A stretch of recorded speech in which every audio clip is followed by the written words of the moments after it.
ভাবুন তো, বিশ্বের সবচেয়ে ক্ষমতাধর দেশটির প্রেসিডেন্ট হঠাৎ সকালে ঘুম থেকে উঠে বললেন, আমি একটা দেশ কিনতে চাই।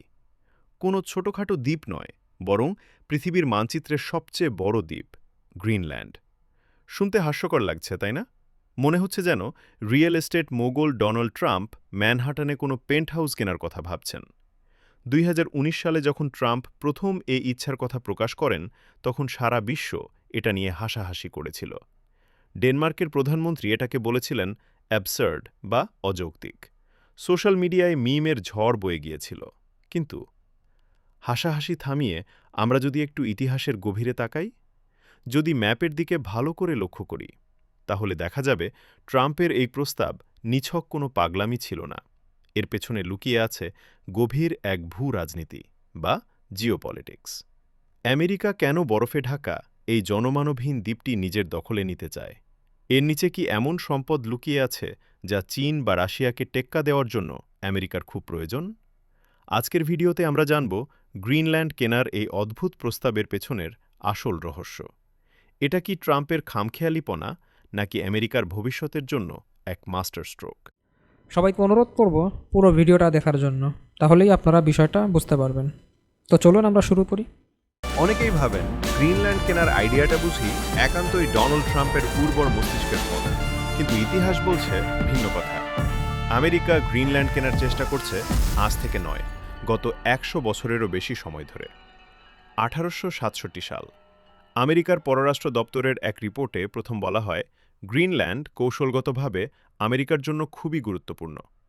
এরপর ১৯৪৬ সাল, দ্বিতীয় বিশ্বযুদ্ধ সবে শেষ হয়েছে। তখন আমেরিকার প্রেসিডেন্ট ছিলেন হ্যারি ট্রুম্যান। তিনি ডেনমার্ককে প্রস্তাব দিয়েছিলেন $১০০ মিলিয়ন। হ্যাঁ, $১০০ মিলিয়ন।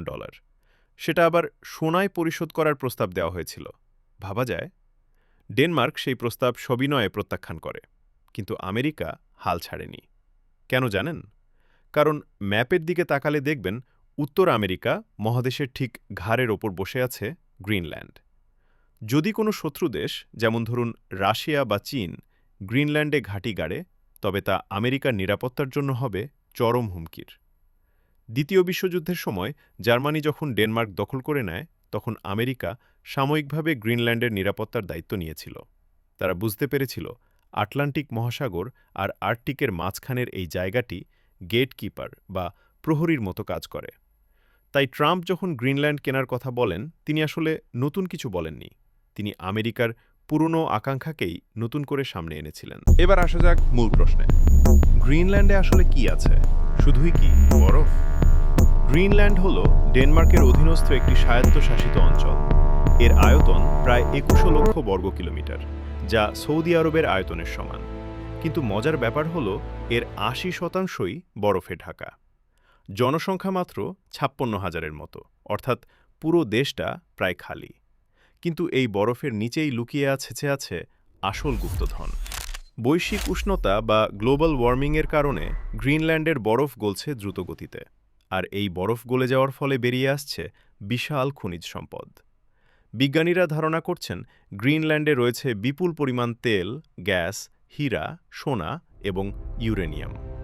তবে আমেরিকার আসল নজর কিন্তু সোনার দিকে নয়, তাদের নজর রেয়ার আর্থ এলিমেন্টসের দিকে। আপনার হাতে থাকা স্মার্টফোন, ইলেকট্রিক গাড়ির ব্যাটারি, ফাইটার জেটের মিসাইল গাইডেন্স সিস্টেম, সব কিছুতেই লাগে এই রেয়ার আর্থ মিনারেল। আর বর্তমানে এই রেয়ার আর্থ মার্কেটের প্রায় ৭০-৮০% নিয়ন্ত্রণ করে চীন। আমেরিকা জানে, যদি চীনের সাথে ভবিষ্যতে কোনো বড় সংঘাত হয়, আর চীন যদি এই মিনারেল সরবরাহ বন্ধ করে দেয়, তবে আমেরিকার টেকনোলজি ইন্ডাস্ট্রি এবং মিলিটারি দুটোই অচল হয়ে পড়বে। ঠিক এই জায়গাতেই গ্রিনল্যান্ড হতে পারে গেম চেঞ্জার।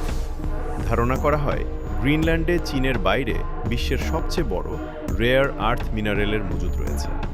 ট্রাম্প বা আমেরিকা এটা খুব ভালো করেই জানেন। খনিজ সম্পদ তো গেল, কিন্তু এর চেয়েও বড় ইস্যু হল সামরিক কৌশল বা মিলিটারি স্ট্র্যাটেজি। আমরা ছোটবেলায় ম্যাপ দেখেছি চ্যাপ্টা বা ফ্ল্যাট, কিন্তু পৃথিবী তো গোল।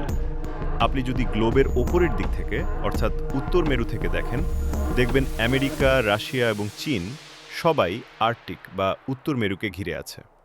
রাশিয়া তাদের আর্কটিক সীমান্তে নতুন নতুন মিলিটারি বেস বানাচ্ছে। পারমাণবিক আইসব্রেকার জাহাজ নামাচ্ছে। চীন নিজেকে নিয়ার আর্কটিক স্টেট হিসেবে ঘোষণা দিয়েছে। তারা পোলার সিল্ক রোড বানাতে চায়। এমনকি গ্রিনল্যান্ডে তারা 3টি এয়ারপোর্ট বানানোর প্রস্তাবও দিয়েছিল। আমেরিকা দেখল তাদের নাকের ডগায় চীন এয়ারপোর্ট বানালে সেটা ভবিষ্যতে সামরিক কাজে ব্যবহার হতে পারে। পেন্টাগন দ্রুত ডেনমার্ককে চাপ দেয় এবং চীনের সেই প্রজেক্ট বাতিল করায়। গ্রিনল্যান্ডে আমেরিকার ইতিমধ্যে একটি অত্যন্ত গুরুত্বপূর্ণ ঘাঁটি আছে, যার নাম থুলি এয়ারবেস। এটি আমেরিকার সবচেয়ে উত্তরের ঘাঁটি। এখান থেকে রাশিয়ার যে কোনো মিসাইল লঞ্চ খুব সহজেই ডিটেক্ট করা সম্ভব। মহাকাশ নজরদারির জন্য এটি অত্যন্ত জরুরি। সুতরাং ট্রাম্প যখন গ্রিনল্যান্ড কিনতে চেয়েছিলেন, তিনি আসলে পুরো আর্কটিক অঞ্চলের নিয়ন্ত্রণ নিজের হাতে রাখতে চেয়েছিলেন। এটি ছিল রাশিয়া এবং চীনকে চেকমেট দেওয়ার একটি চেষ্টা। এখন প্রশ্ন হলো, 21 শতাব্দীতে এসে কি চাইলেই টাকা দিয়ে একটা দেশ বা ভূখণ্ড কেনা যায়? এটা কি 19 শতকের আলাস্কা বা লুইজিয়ানা পারচেজের সময়? না, সময় বদলেছে।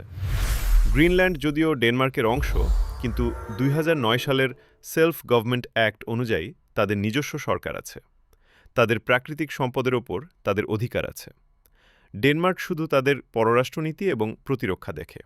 তাই ট্রাম্প যখন ডেনমার্কের প্রধানমন্ত্রীর কাছে প্রস্তাব দিলেন, ডেনমার্কের প্রধানমন্ত্রী মেটে ফ্রেডেরিকসেন সোজাসাপটা বলে দিলেন, গ্রিনল্যান্ড বিক্রির জন্য নয়, গ্রিনল্যান্ড ডেনমার্কের নয়, গ্রিনল্যান্ড গ্রিনল্যান্ডের মানুষের।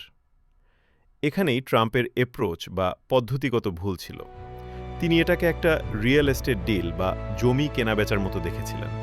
কিন্তু আধুনিক বিশ্বে কোনো জাতিগোষ্ঠীকে তাদের ইচ্ছার বিরুদ্ধে টাকার বিনিময়ে কিনে নেওয়া যায় না। এটা ঔপনিবেশিক বা কলোনিয়াল মানসিকতা হিসেবে দেখা হয়। তবে বিশ্লেষকরা বলছেন, আমেরিকা হয়তো পুরো দ্বীপটা কিনতে পারবে না, কিন্তু তারা টাকার বিনিময়ে সেখানে তাদের প্রভাব বাড়াতে পারে। তারা সেখানে কনসুলেট খুলেছে, বড় অঙ্কের এইড বা সাহায্য প্যাকেজ ঘোষণা করেছে। অর্থাৎ কিনে নেওয়া না হলেও গ্রিনল্যান্ডকে নিজের দলে রাখা আমেরিকার জন্য অপরিহার্য। পরিশেষে ট্রাম্পের গ্রিনল্যান্ড কেনার প্রস্তাবকে আমরা কিভাবে দেখব? যেভাবে তিনি টুইটারে বিষয়টি উত্থাপন করেছিলেন, তা ছিল কূটনৈতিকভাবে অপরিপক্ক এবং কিছুটা হাস্যকর, যার কারণে বিশ্বজুড়ে সমালোচনার ঝড় উঠেছিল। কিন্তু এর পেছনের কারণগুলো, চীনের একচেটিয়া রেয়ার আর্থ মিনারেলের বাজার ভাঙা, আর্কটিকে রাশিয়ার আধিপত্য কমানো এবং আমেরিকার উত্তর সীমান্তের নিরাপত্তা নিশ্চিত করা, এগুলো মোটেও হাস্যকর নয়। এগুলো আমেরিকার অস্তিত্ব এবং সুপার পাওয়ার হিসেবে টিকে থাকার জন্য অত্যন্ত জরুরি। হয়তো ভবিষ্যতে আমরা দেখব গ্রিনল্যান্ড আমেরিকার 51তম অঙ্গরাজ্য হয়নি, কিন্তু আমেরিকার ভূরাজনীতির সবচেয়ে বড় দুর্গে পরিণত হয়েছে। আপনার কি মনে হয়, আমেরিকার কি উচিত যে কোনো মূল্যে গ্রিনল্যান্ডের নিয়ন্ত্রণ নেওয়া, নাকি গ্রিনল্যান্ডের মানুষের স্বাধীন থাকাই শ্রেয়? কমেন্ট করে জানান আপনার মতামত। আমার কন্টেন্টটি আপনাদের কাছে কেমন লেগেছে আপনারা মন্তব্য করতে পারেন, এবং কন্টেন্টটি যদি ভালো লেগে থাকে তাহলে আমার চ্যানেলটা আপনারা সাবস্ক্রাইব করতে পারেন। আর আপনাদের কোনো অভিমত যদি থাকে, কোনো অনুরোধ যদি থাকে, সেটাও আপনারা করতে পারেন। ধন্যবাদ সবাইকে।